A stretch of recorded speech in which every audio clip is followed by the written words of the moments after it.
እንዴት በመኖሪያ ቤቷን ታስደፍራለች? የብዙዎቹ ጥያቄና የብዙዎቹ ብስጭት ቢሆንም ግን ሩታ አሁንም ይሄ ነገር የምታረጊው ነገር በጣም ህገ ወጥ ነገር ነው ማለት ነው። ጭራሽ እያሻሽ አረ ሳም አታረጋትም። ይሄ ነው የቀረ፣ ሌላ ምንም አልቀረህም። እንግዲህ ምን የቀረ ነገር አለ? ሁሉንም ነገር አየን ማለት ነው።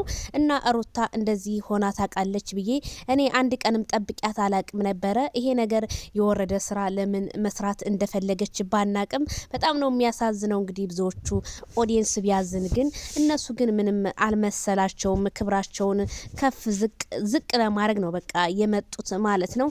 ኦዲየንስም እንግዲህ አይቶ መጨረሻው ላይ ልክ እንደ ማስቲካ ይተፋቸዋል።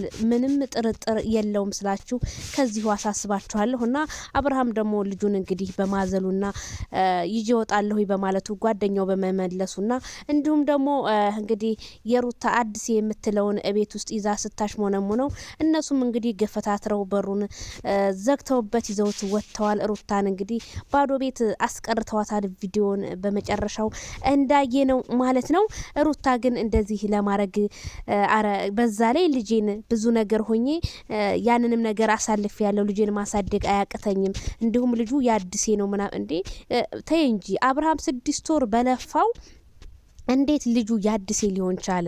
አብርሃም 6 ወር ለፍቶ ስንት ነገር ሆኖ ተይ እንጂ ሩታ ቢረሳ ያ አልጋ ያቺ ፍራሽ አትረሳም። ያቺ ሹሮ በእንጀራ የበላችኋት መቼም አትረሳም ማለት ነውና ለአብርሃም ይሄ አልነበረም የሚገባው። በነገራችን ላይ ማንነሽን ሩታ የድሮ ማንነሽን እየገለጽሽልን ነው። ለምን ብትይ ሰው አንድ ነገር ሲያጠፋ ያ ማንነቱ ነው የሚገለጸውና አንቺም ትዳርሽ ላይ እንዴት ነው ሪስፔክት የሚባል ነገር እኮ አለ። የሰው ልጅ እኮ ያጠፋል።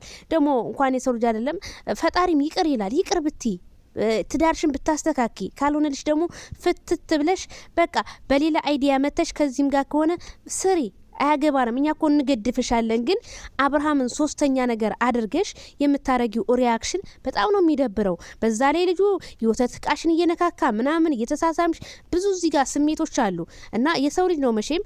በዛ ላይ ማስቲካኛ እየከ አንተ ሴታ ሴት ይሄ ምን እንጂ አለሽ ሩታ አይሆንሽም። ይሄ ቸርቻሪ እንዴ ደግሞ ማስቲካው እንዴት ነው? ኧረ ዘጋኝ ቤተሰብ ይዘጋኝ። የማስቲካ ደግሞ አስተኛኘኩ አብርሃም ምንም ጥፋት የለበትም።